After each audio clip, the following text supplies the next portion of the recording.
دې وخت بریکینګ نیوز دا دی چې پاکستان د هندوستان کومې 15 طیارې کوم جهازونه راغورځولي دي د هغې په اړه باندې د هندوستان رسنۍ د هندوستان میډیا تر اوسه پورې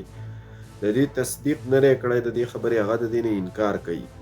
خو حقیقت دا دی چې پاکستان دغه جهازونه راغورځولي دي. یوه خبره خو دا ده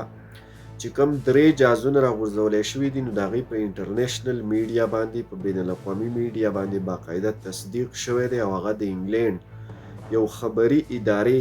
رویټرز په دغه خبر چې کوم دی نو دا بریک کړی دی چې دا پاکستان 3 جهازونه د هندوستان کریش کړي دي، د پاکستان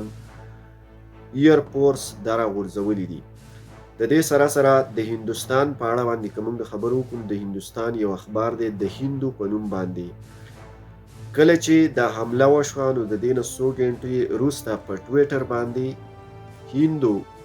نومي اخبار چې کوم دی د پوسټ وکړو او دې دا وویل چې د هندوستان 3 جهازونه چې کوم دي نو دا کریش شوي دي، پاکستان ایر فورس دا ډیمیج کړي دي، راغورځولي دي. خو بیا چونکې هندوستاني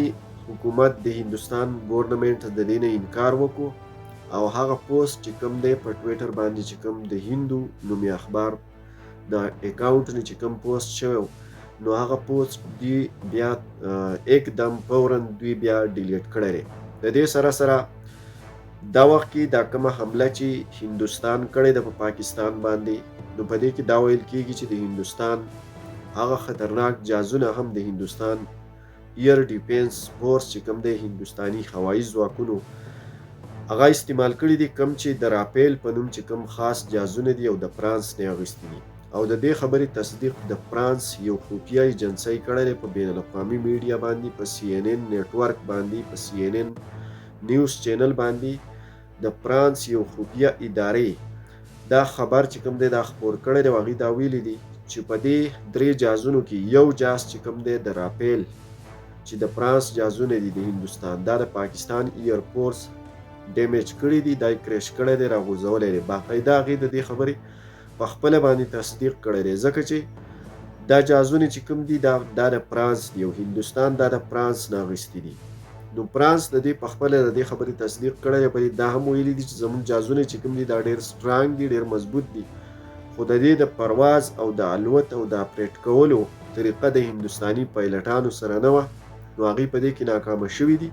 او د پاکستان ایر فورس دغه جهازونه چې کوم دی دا یې راغورځولي دي، دا یې تباه کړي دي. دا یو حقیقت دی، یو پروف دی. لکه نن سبا خلک وایي چې د دې پروف او ثبوت پکار دی، نو دا یې پروف دی او په سکرین تاسو لیدلی شئ چې په باقاعده ډول باندې د فرانس یو خفیه ایجنسۍ یا دا به ووایو یو خفیه ادارې CNN نیټورک ته دغه خبر ورکړی دی. تاسو په خپله هم د CNN په ویب سایټ باندې دغه نیوز کتلی شئ. د هغې انټرویو په یوټیوب باندې دا وخت آن د ریکارډ پرته ده، تاسو هلته هم دا فیکټس چې کوم دي نو دا چک کولی شئ. نو غوښتل مې چې تاسو له دغه معلومات درکړمه